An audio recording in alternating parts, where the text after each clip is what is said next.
Oh my god, did you hear what Janine said at work today? I cannot believe that shit. Like, oh my god. Oh shit. Hold on a second. Halt, puny human. Welcome to the deepest, most darkest part of hell. Before you is the inner sanctum, where you must face the trials of the wretched. So torturous, so evil, so... What? Hold on, what? Oh, this is Sinister Sightings? Oh, fuck, okay, one second. Pure human, we are not doing the trials. You're in luck. You have reached the Sinister Sightings sanctum. Now, listen to the tales of the weary, the woe, the people here before you that have been able to document their survival. But remember, don't get scared.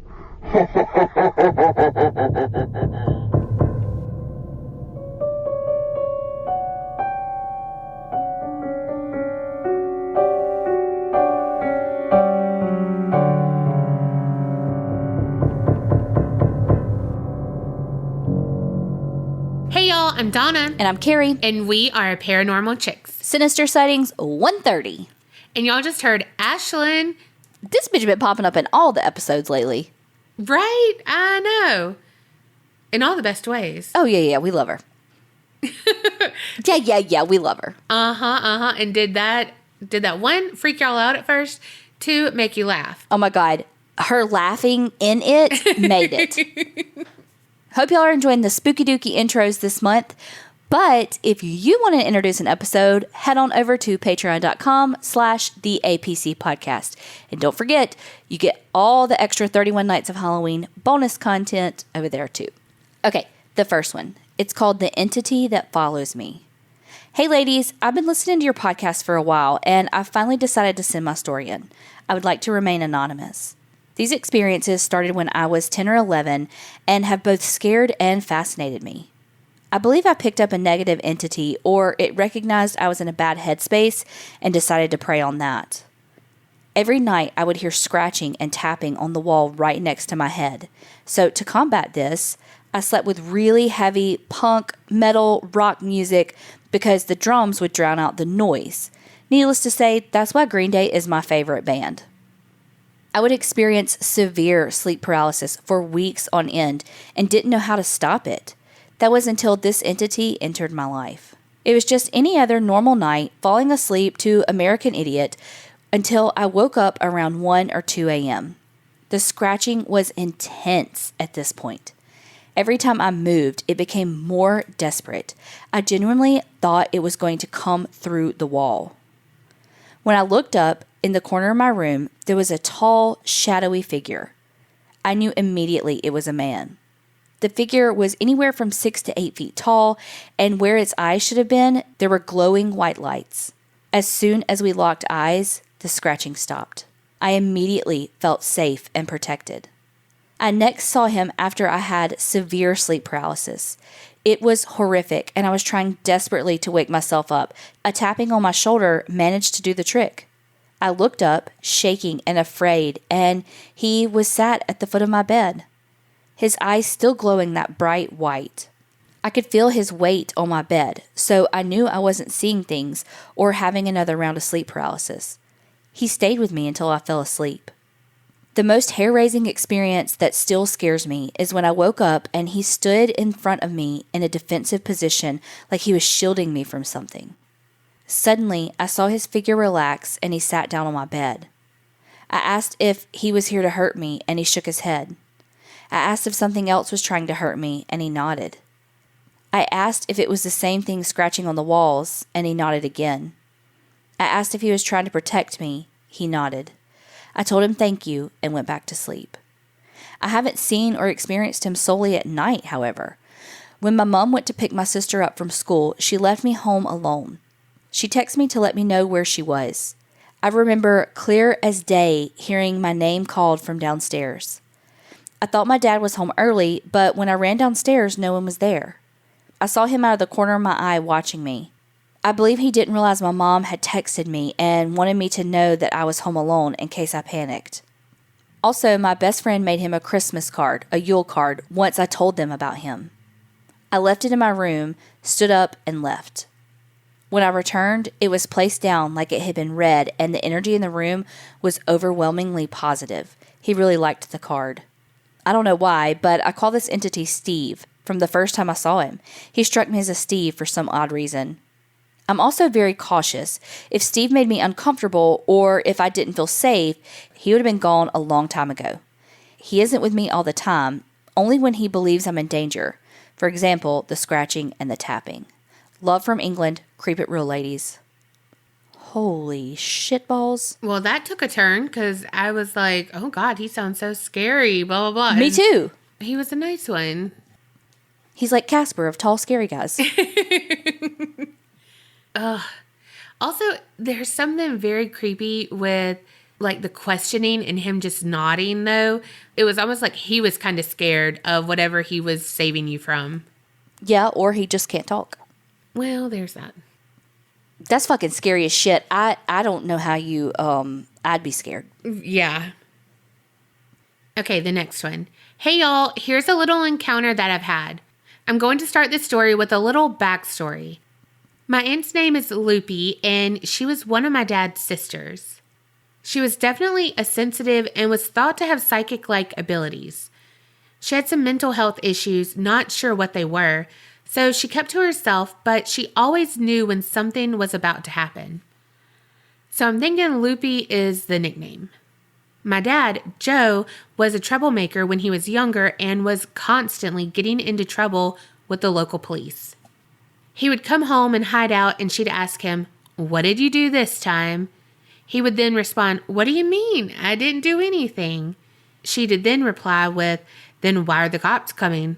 He'd freak out, saying she was crazy and didn't know what she was talking about.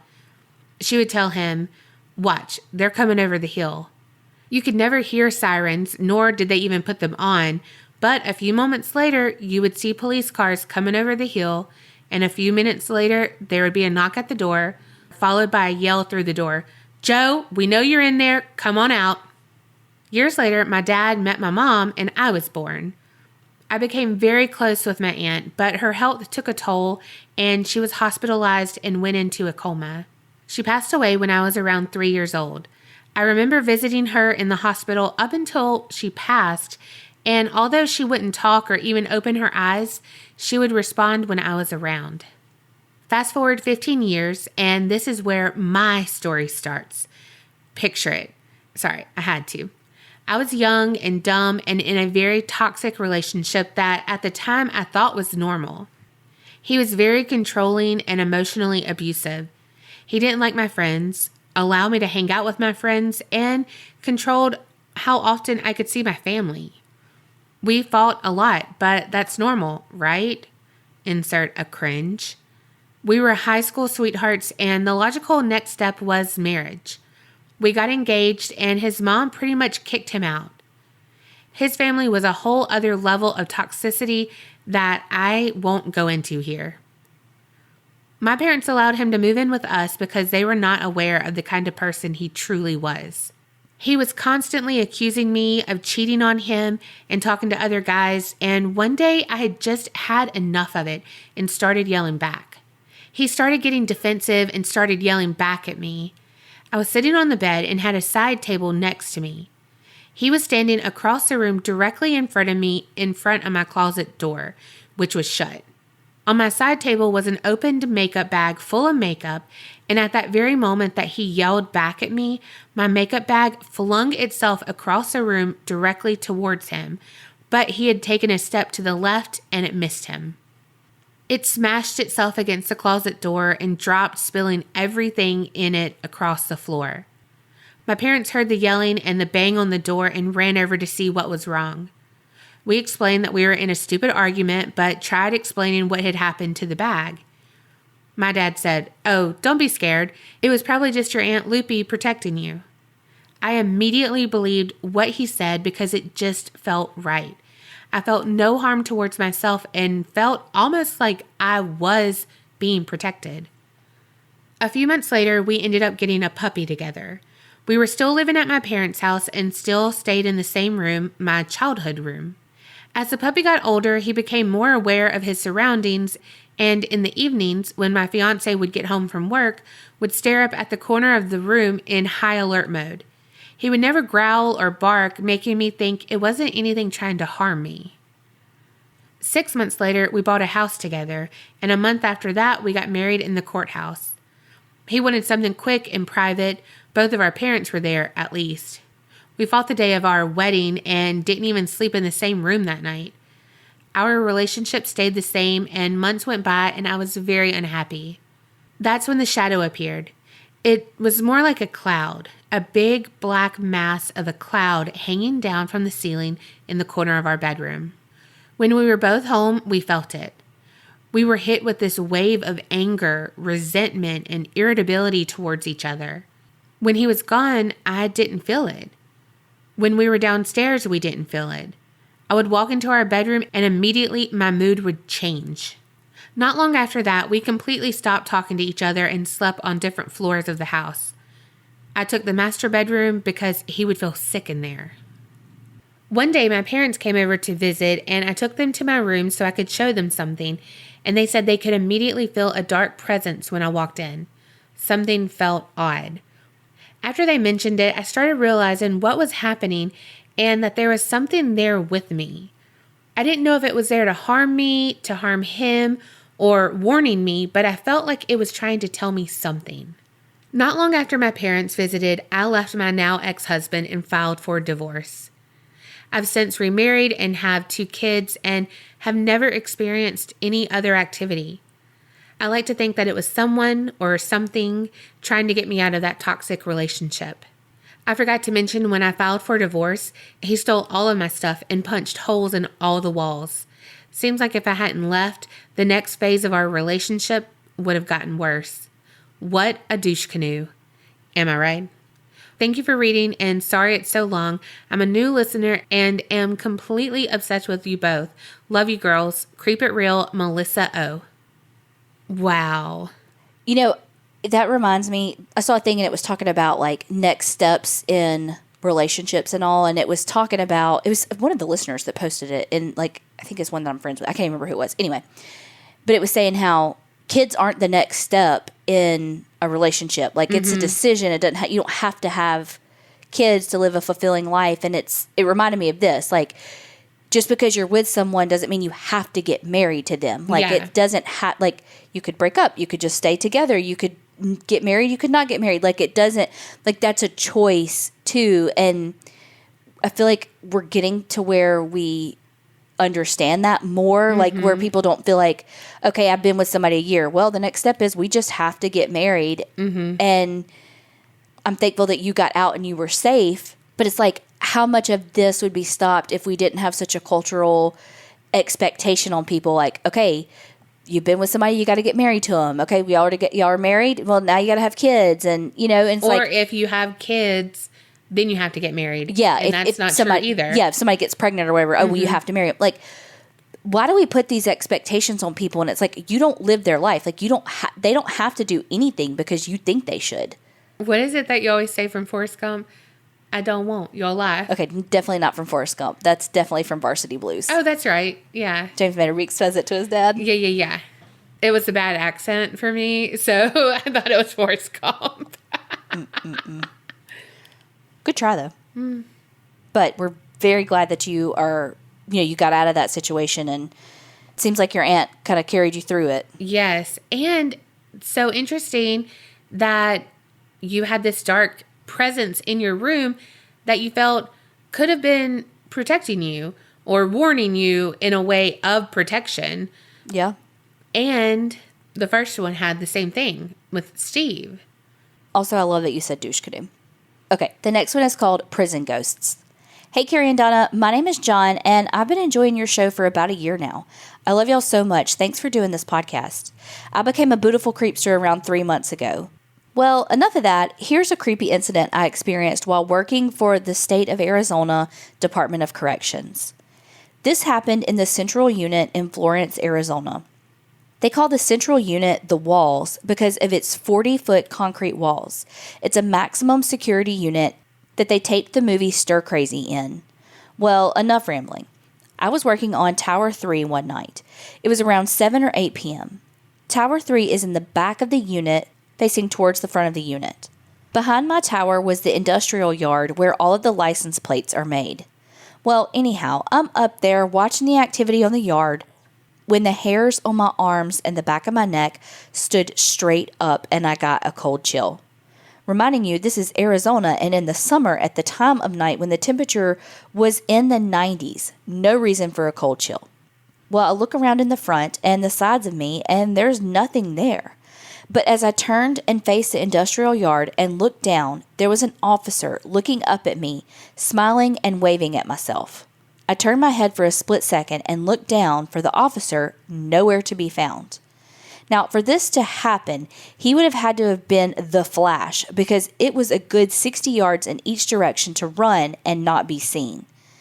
I called on the radio to our yard officer, and he said there was nobody back in the industrial yard doing a security check. Now I'm freaking out. I called up the shift commander and asked him the same thing, and his reply was no also. The shift commander asked me what the officer looked like. I told him that he had an old-style hat like Barney Fife wore on the Andy Griffith Show, and his badge and patches were different than mine. He said, "Thanks for letting me know," and he also said that I had seen George. He was an officer that got killed in a riot in the early 1970s, and that he shows himself to other officers to warn them of shit getting ready to go down. That very next day, we had a situation on my shift where the shit hit the fan, but we were prepared thanks to George letting me see him. About 2 weeks later, I found a picture of George hanging on the wall somewhere in the prison. I screamed, "That's him, and that's who I saw that night on Tower 3.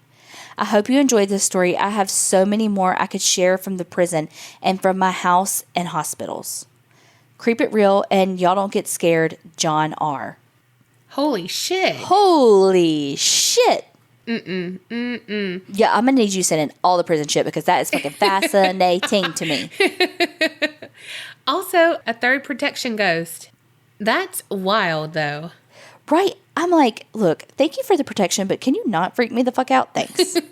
And then you have to look like a dodo bird because you have to be the one being like, no, I saw someone there because it could be a fucking inmate trying to escape. So, like, you can't just be like, oh, where'd he go? Right. You got to be like, no, guys, no, I saw somebody. And they're like, there ain't nobody there. You're like, no, but I saw somebody. Is somebody trying to escape? Like, you have to follow the fuck up on this. Good thing that your Sarge or whoever you said, the commander, knew about Georgia and knew what was up. Yes. Okay, the next one is titled My Grandmother. Hello, you amazing ladies. I hope you all had a wonderful Christmas. So there you go. You can know where we're at right now. Yeah. Here's my story. So I'll start with, I woke up this morning with my grandmother on my mind. She was like a mom to me. From the time I was very little to the time she passed, she was my sidekick. She taught me to cook, do needlework, sew, garden, and most importantly, love who I am and never give up. Needless to say, she was my whole heart, and losing her took a tremendous toll on my soul. Anyway, this is going to be long. It may ramble, so I'm sorry up front.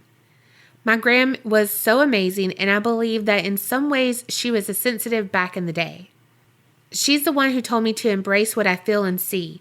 On nights when I would sleep at her house as a little kid, I would sleep with her in her bed and listen to ghost stories on the AM radio that she listened to every night. My poor papa would sleep on the not so comfortable couch. Anyway, she always believed that I had a gift to see spirit, and later in life she proved it more. So I will fast forward a bit. As my life moved forward, she was so proud. When I had my first daughter, their bond became amazing, just like the one that she and I shared. At one point, I had my daughter's bedroom redone and had hired an artist to come in and paint a white picket fence on the walls, flower gardens, butterflies, and clouds. I was able to go as far as having the bed created for her that it looked like a house and the bedding matched the florals and the fence on the wall. My gram came over and I asked her, "What do you think?" She said she loved it, but it's missing ladybugs. Keep this in your mind. So the artist comes back and paints ladybugs into the scenery. As time went on and my gram got older, I became her healthcare proxy as I'm in the healthcare world and understand what's going on and could make logical decisions for her care as her health started to decline. And not to bore you with all the details of the last couple of years of her life, but they were hard on her. I will give you the abridged version. She was in and out of hospitals and rehabs for several years. In the last year of her life, I always made sure that she had her favorite pink nightgown with her, pink and silky just like her skin. In her last days, she was home, and when time was short, we had her moved back to the hospital as my grandpa was living in the house, and it would be horrible for her to pass and him find her. So back to the hospital we go, and I notice that her pink nightgown is messy, so I take it home and launder it that night. When I got to the hospital the next morning, her nursing aides were in the room. They were wonderful and had known her from her frequent visits. I asked them if there was any way they could put her in her pink nightgown. They said certainly, and as soon as she's cleaned up, we'll come get you. This was about 8:30 in the morning. Within a few minutes, they came back and got me. I went into the room, and of course, she was completely out of it. No meds, just her body shutting down. I told her aides I would comb her hair. My grandmother always had looked amazing, matching everything, clothes, shoes, earrings, and her hair was perfect. So now it's about 9:15 in the morning, and I'm with her in her room, combing her hair, making small talk. I was telling her about my daughters, what they were doing that day in school, etc. Yes, I had another daughter who was 5 years younger than my oldest daughter. Anyway, I realized that at that time, no one had told her it was okay to go and that the family would be taken care of. This was probably one of the hardest things I had to do. So I started with, you know, you have raised us all upright to be tight as a family, to always take care of each other. I promised to take the role of the matriarch of the family and carry on traditions. And lastly, I told her I would take care of Papa and she should not worry. This was now around 9:30, 9:45. I finished her hair and sat down beside her. I said, "Hey, Graham, I think Ellen's on." She loved Ellen and watched it daily.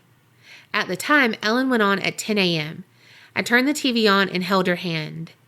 I told her I loved her and I was proud to be her granddaughter and that I was grateful for all that she taught me in my life. Well, at 10:07 that morning, my grandma squeezed my hand and she took her last breath. As this happened, I felt her pass through me. It was the most crazy feeling, but I knew it was her and she was at peace and no more pain. I sat with her for a few moments, collected myself, and then went to go get the doctor to tell him that she was gone, and I started to call the family. Later that day, ladybugs were all around me. Even to this day, if I'm going through a tough, stressful time, ladybugs appear. It can be mid-February and they appear. The twist here is that they even appear for the same reasons when my oldest daughter has challenges happening in her life. Recently, I had some doubts and have been going through a whole lot in my life on top of the pandemic. By pure coincidence, I found a photo of her that I didn't even know I had and her guardian angel pin. I put both of them on my dresser and said out loud, "Thank you. Please send me a sign that all I'm working through will be done soon and all that I'm working towards is in the near future." About an hour later, a ladybug appeared.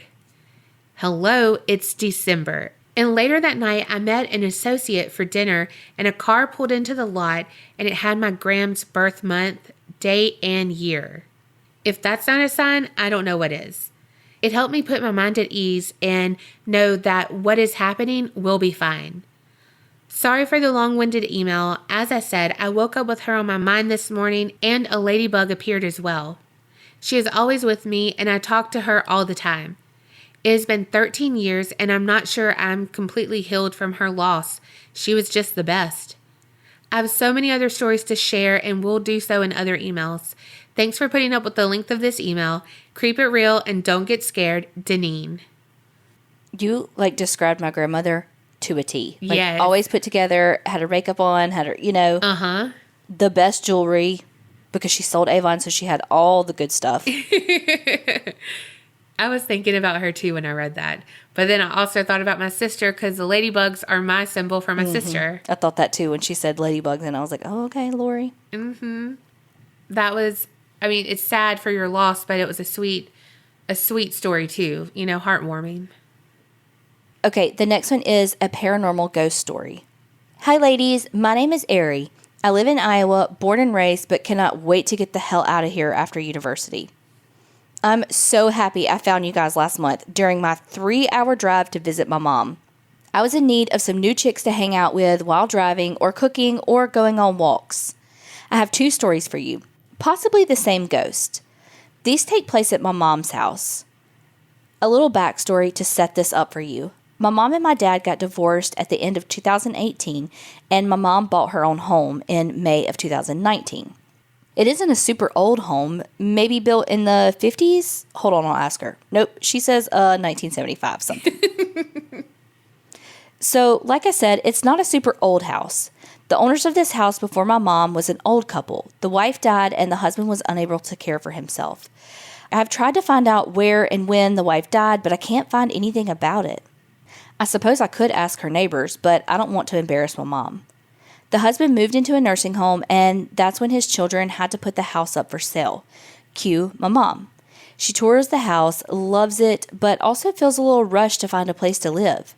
She buys it. She's excited. She moves in. She hates it. It's a very outdated house, smells like mothballs, the carpets were horrifyingly dingy, and the place didn't feel like home. Side note, these were all her feelings. I really like this house. I think it's perfect for her. Anyways, let's get on with the story. This is in May 2019. Now let's fast forward to June of 2020. My mom had been in the books to have our kitchen and living room remodeled for months. Her contractor finally finished the project he had been working on and comes to work on my mom's house. My mom had all of her dishes and decor put away for the remodel, which took from the beginning of June 2020 until the first week of August 2020. Well, come August 2020, when the remodel was officially completed, my mom calls me and said, I have no idea where I put those plates. I thought I put them in with the other stuff in the bedroom. I searched the storage area in the basement twice, and I can't find them there either. Did you see them when you were here? And I said no, and then jokingly said, why don't you ask the wife of the man who lived there before you to put them back nicely? Mom ignores my comment, as she's never entertained the idea of ghosts or spirits in her home, and we say our goodbyes. A few hours later, she calls me again. I pick up, and she says, you'll never guess what happened. She said, I went into the basement storage area, I looked around, and I said, Miss Redder, will you please put the dishes back where you found them? This is not funny. And I went upstairs and worked for a while. On my break, I came back downstairs, and the plates were in a bin in the storage area where I had already looked. And honestly, I was kind of shocked. My mom would never joke about something like this. She believes 100% in the spiritual world, which is why she's afraid of it and does not like to bring it up or acknowledge any sorts of spiritual activity. I laughed and said, see, you just have to be respectful yet assertive and tell her what you want. By the way, I changed my actual last name. It's not Redder, but that's what we will call her for the rest of the story. So fast forward October 2020, I came to visit her for a weekend. One night, while I was sleeping with the bedroom door open, I awoke to hear a loud noise as if metal hit the ground. I ignored it because I thought the cat was just playing with something, or I figured my mom would wake up and go check it out. I fell back asleep. I woke up the next morning, came into the living room, and my mom said, did you hear anything last night? I said, yeah, I did. Did you? My mom said no, but the register, side note, I have no clue what it's actually called. My mom calls certain things names that no one else has ever heard of. My mom calls those things on the floor that blow heat registers. Anyway, I will just continue with the story. The register by the door was flipped over, and I said, it was probably Kitty. And my mom said, this register weighs more than she does. It's really hard to flip up. I don't think she could have flipped this. So that's when we decided it was probably Miss Redder, making a fuss about the whole house looking different because of the remodel. So far, I don't think much else has happened. There are weird bumps and taps and things every now and then, but who's to say it's paranormal? I still think it's very strange that my mom looked for those dishes multiple times in the same spot and didn't find them until she asked Miss Redder to put them back. Thank you guys for making such a great podcast. Keep up the work. Airy. That bitch done moved those dishes. Uh-huh. She said, "Welcome to my house." I don't know the rest of the words. Imagine that. Well, if she's going to move them, can she wash them, do some stuff? Put them back in the fucking cabinets. Mm-hmm. Did you not like the dishes, Mrs.? God, you have an attitude toward this. Do you know what? Don't fuck with my shit. Don't fuck with my sleep and don't fuck with my shit. That shit's breakable. What if she'd have dropped it? What if she pulled a Carrie and she fucking dropped it? Also, I want to know what the register really is. Okay, you know how like in a trailer the air vents are on the ground? That's what I was picturing. Mm-hmm. But she said it was to be knocked off and stuff. Well, I don't know from that then. I.e., I want to know what the register is. Register, air and heating vents. The register is a grill with moving parts capable of being opened and closed and the airflow directed, which is part of a building's heating and ventilation. Motherfucker, I said it was right. Where's the image? On Google. When you're right, you say you're right. But how she did it, it made me think it was like in a box. Like, yeah. You know what I mean? Yeah. But I guess if yours isn't like bolted to the floor, it can move. Yeah, it could be that. It could be like it wasn't screwed in all the way or something. Okay. Well, Carrie to the rescue. Hey, your mama had the right word. She did. That also very much reminds me of Donna's mama, who never said the right word never. for anything. Ever. Like your mom knew it and no one else knew the right words. My mom, everyone else knew the right words. She didn't. The next one is called Spoopy, Florida. Hello, you beautiful creepsters. First off, thank you so much for your amazing podcast. I've spent a lot of my quarantine and some rougher days listening to your sweet voices and hilarious cackles while I do my daily chores around the house. There are days when my boyfriend's at work from dawn till dusk, so it's just me, a baby, a 4-year-old, and an 8-year-old, and you two amazing ladies. I love y'all.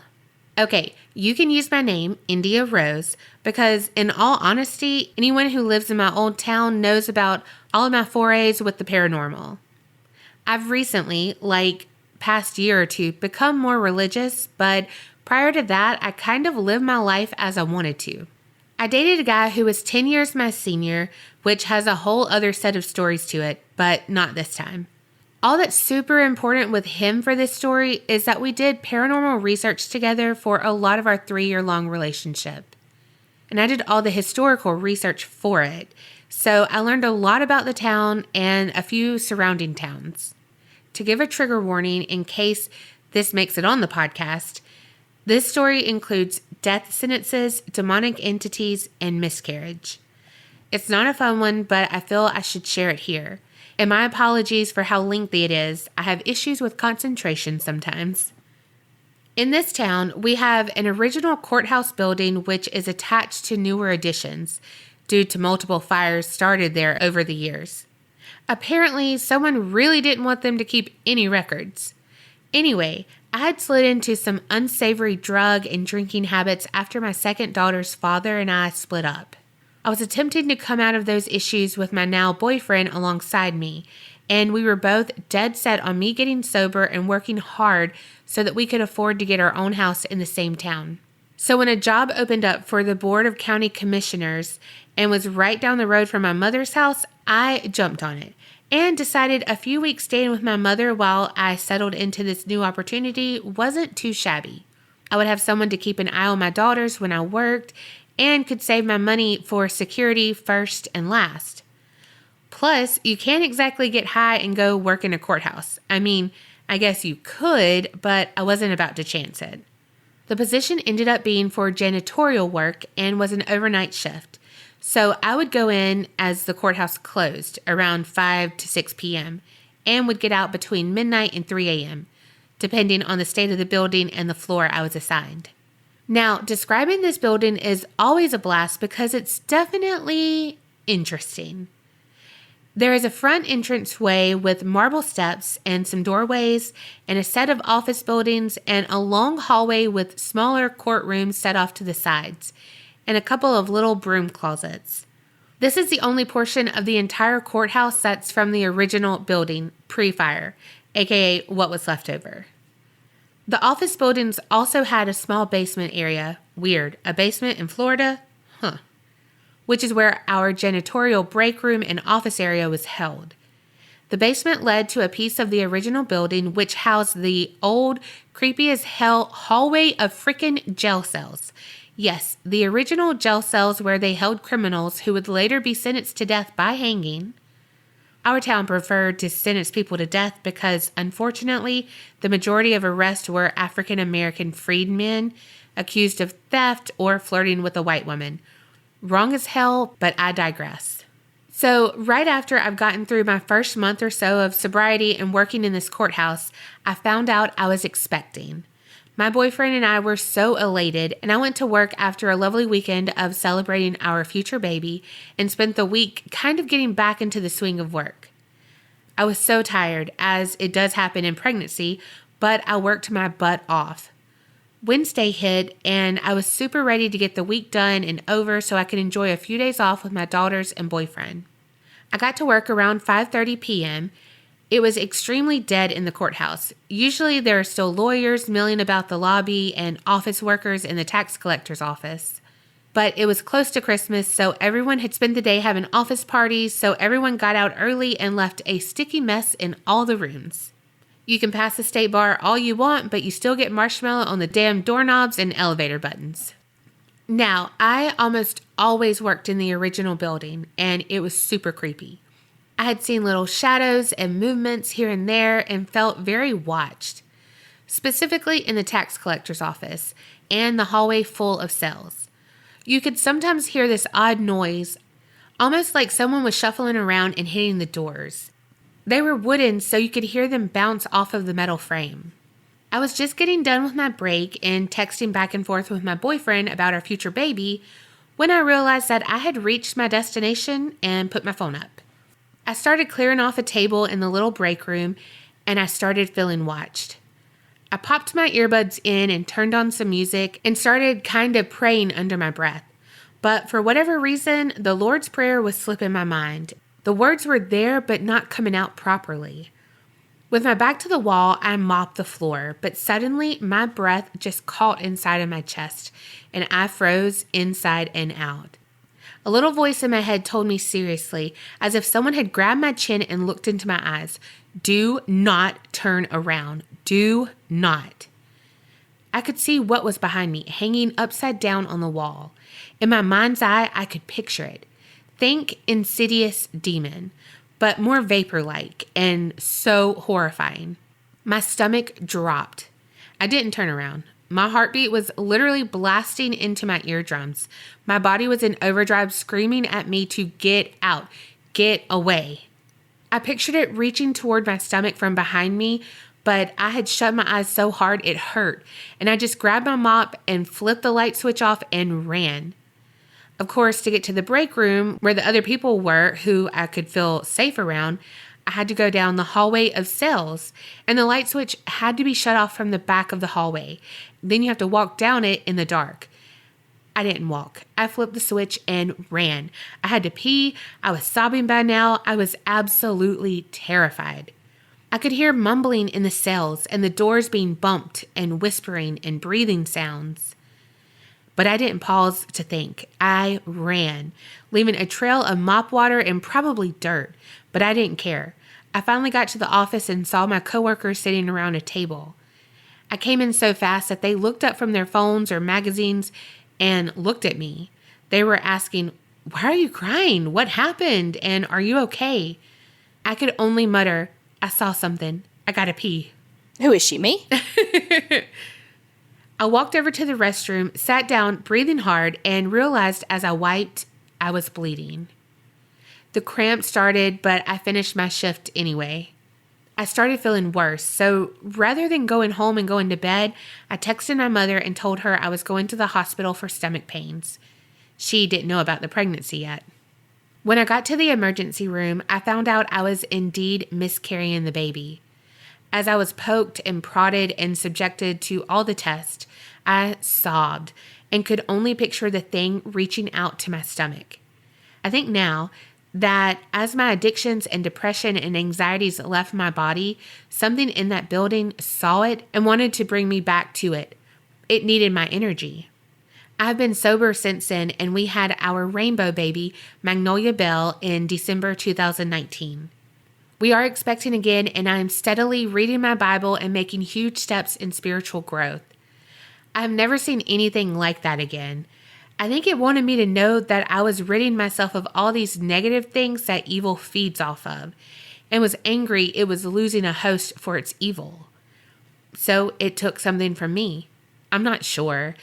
They said there was no medical reason behind it, as every other pregnancy I've had before and since has been completely healthy and normal. I just know it was not some random thing. I'm so happy and healthy now, although I'm a little bigger. Not quite an extra large pizza, but I'm definitely on the more large side of medium. I'm grateful to have this podcast as an outlet for this story because I don't have anywhere else to share it, and I want to honor my baby, even if it wasn't meant to be.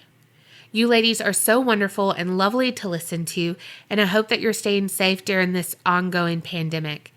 I send you guys so much love and pray for your wellness and success. A big hello to you guys from Florida, from myself and my 3 daughters, Sophia, May, and Magnolia, and fetus of unknown gender name, of course. I have many more stories for you guys, but I'll try to make sure it's a little shorter than this one. Love y'all, India Rose.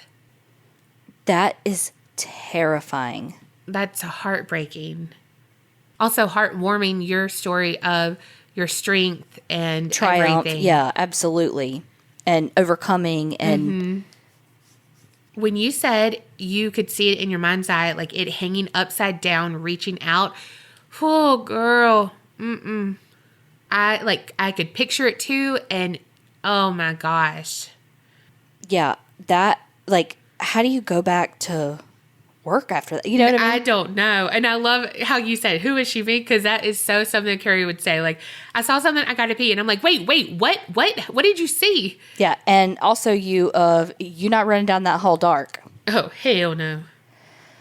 Well, if it's the dark, I will speed walk, but that's a mosey to most people. Yeah, but you don't like dark halls. No, I do not like it. That is a way to get me to go a little bit faster. If you're walking behind me, turn off the light because I'll start boogieing it. True story. Happens all the time. She's really terrified of my hallway. It is scary. It's like 3 feet long. I don't care. It is fucking scary when it is dark. Something is in that hallway and you will not change my mind. Okay, the next one. Hey ladies, you can totally use my name for this story, so no worries. I love that y'all check for consent before ever sharing names. It's the little things that matter. This is a true crime story that happened when I was little, like 5 or 6 years old, ? My older sister was there too, about 12 or 13 at the time, and she helped me fill in the blanks of things I forgot about. There are 2 neighborhoods in our immediate area. We grew up in the smaller neighborhood, maybe 30 houses, and we were bused to school with a larger neighborhood that was attached to ours. The 2 neighborhoods were broken up by a gate and a big hill. We lived in front of the gate at the bottom of the hill. Most of our childhood friends lived in the larger neighborhood on the other side of the gate at the top of the hill. As a kid, I was never allowed past the gate by myself, but I could ride bikes past it with an older sibling. One summer day, my sister and I go riding bikes past the gate and through the larger neighborhood. We meet up with 2 of our friends from school. Both were boys. I remember the 4 of us sitting behind a parked car, laughing about some joke one of them told. We start biking again, the older kids going slow so I could keep up. And eventually, one of them noticed a car was following us. One of the big kids suggested that we go separate directions, the boys toward their street and my sister and I towards our house at the bottom of the big hill. The car paused, then followed my sister and me. 16 years later, my sister still says it was intentional that the driver followed the girls instead of the boys. My sister knew that if we got to the gate, the car would be slowed down by it opening while we went through the bike path and got home safely. But the gate was at the top of the hill and my little legs wouldn't make it as quickly as hers could. At the last possible moment, she told me to pull off into the Smith's, name changed, driveway. My bike skidded as I turned. My big sister pulled me up and we ran to the front door. Only at this point did I start to feel panicked. Up until then, I had no idea anything was wrong. My big sister knocked on the Smith's door and Miss Smith answered. They have a son a year older than me, and we went to the same school and rode my bus, so our families know each other. But we didn't know each other well at this point. My sister starts to explain what was happening, and I run under Miss Smith's arm and into the safety of her house. As the car that followed us parked and the woman got out, Miss Smith realized what was happening and ushered my sister inside with me. She talked to the woman that was following us for a bit. The woman demanded to know our names, our parents, and where we lived because she thought we were laughing at her. Miss Smith handled the situation and offered to take us home in her car. Later on, she called our mom to apologize for not letting us inside immediately when we panic knocked on her door. I became good friends with her oldest son a few years later and spent many days at the Smith's house. I didn't really remember this day until my sister brought it up when I was a teenager. I haven't hung out with any of the Smiths in a few years, but I'll always be thankful to Miss Smith and how she took care of my sister and me that day. My big sister has frequently referenced that day as a point where she was thankful I listened and obeyed her without question. That woman probably wouldn't have hurt us if she caught up with us, but I'm thankful for my big sister and her decision to go up to the Smiths at the last possible second, because who knows what else may have taken place. In a recent conversation about this day, my sister said that this woman is what we now call Karens. We just didn't have a name for it then. Hope y'all had a great Christmas and Happy New Year, Erin. See, she wanted to know where y'all lived so she could, stalk y'all later. I don't know what I thought, but I tell you what I think right now is that who the fuck are these adults, following kids because you think a kid's fucking laughing at you? Right. I've seen that happen we've actually gotten stories about that before. And I've seen it happen on crime shows and stuff. Mm-hmm. And it's you are a fucking adult, first of all. So who cares if a kid is laughing at you? And second of all, you don't follow a child home on a fucking bike to be like, why are you laughing at me? Right. Don't follow anyone home because that puts you in danger. Just to be to get your say in it. No. Yeah. So, yeah, exactly. Is you defending yourself against someone that you perceive as laughing at you? They weren't even laughing at you. They're laughing at a fucking joke. Yeah. And, I mean, is that real? Yeah. Is that worth your safety too? God. Also, that just reminds me of, when people say, I don't want to go to the gym or I don't want to do this, or when you walk into a room or whatever, you have all these insecurities because you're like, oh my God, people are going to look at me and judge me or whatever. I literally had a conversation with Tiffany that I live out loud, whatever. But there is one thing that I am so embarrassed when I buy. It's toilet paper. What? Why? And it's why? Everyone shits. It doesn't matter. And, unless you're carrying she and have a bidet. But they even still get toilet paper. Yeah, girl, I got a dry wipe. But everyone does it. But it's just I don't know. Why do they have to make them so big? And can they get some better packaging? A little bit more discreet. I don't know why. Why? Because then people would know what the discreet packaging is. It doesn't matter. It's just hidden more. I don't know. I can buy all of the feminine products and everything, whatever. I don't care about that. But it's toilet paper. I don't know why. It just embarrasses me. And it's how many times I notice what people have in their buggies? Unless it's oh shit, that looks good. What is that? And it just catches my eye. It registers to me I want that. I don't notice what they have in their buggies at all. So why would they notice that I have toilet paper? You know what I mean? No one is paying attention to you. The only time that I really get embarrassed like that is Saturday when we went to Sam's and I had to go grab my poise pads. And I felt like this lady was staring at me, grabbing them and wanted to be like, yes, I'm 36 and I have to get poise pads because yes, ma'am, I have interstitial, what do I have? Interstitial cystitis. Because I have fucking interstitial cystitis. So come at me, bitch. Yeah. But she wasn't. No, she just was looking at me but I was so defensive, yes, I'm young and I have leakage issues. But it's yes, but why do we just think, how you always say, why do you think you're so, amazing that people actually care what you're doing? Yeah. Because they don't. Right. And That's so it. And I mean, I've been the same way where like you walk by someone or like someone or something and like there's like a smirk or not a smirk, but like a laugh and you're like, oh my God, was that with me? But then you're like, you look back and they're like laughing with their friends. Yes. And like on a phone, you know, and it's like, hello, what the fuck? Because also I feel bad when we laugh because, you know, we cackle and I'm like, that was not to anyone. Like we're just, you know, like Carrie said something really funny and it could have been like a flub or, you know, like whatever. And we're cracking up like it's the funniest thing ever. And it's literally, you know, she said, Moncoon.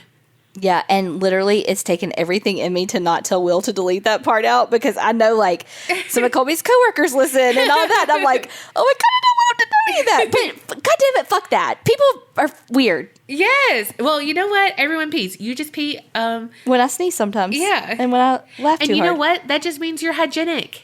Yeah, right? Like, so, yeah. But I don't know. So, like, I don't know. To me, I get it because we all have those insecurities or whatever, you know. But that doesn't mean you follow a motherfucking kid. No, never. Never. And good on you and your sister. Good on you for listening to your big sister. Yes. And good on your sister for keeping y'all safe. Yes. Oh my gosh. Last one. Hey, Donna and Carrie. First off, big love for y'all from Ohio. I heard about you guys from True Crime Obsessed, but waited till a few weeks ago to give y'all a listen. 2 to 3 weeks later, and I've listened to at least 20 hours of you. Oh, that's so sweet. I'm a real content consumer, and you two really get me with true crime and paranormal.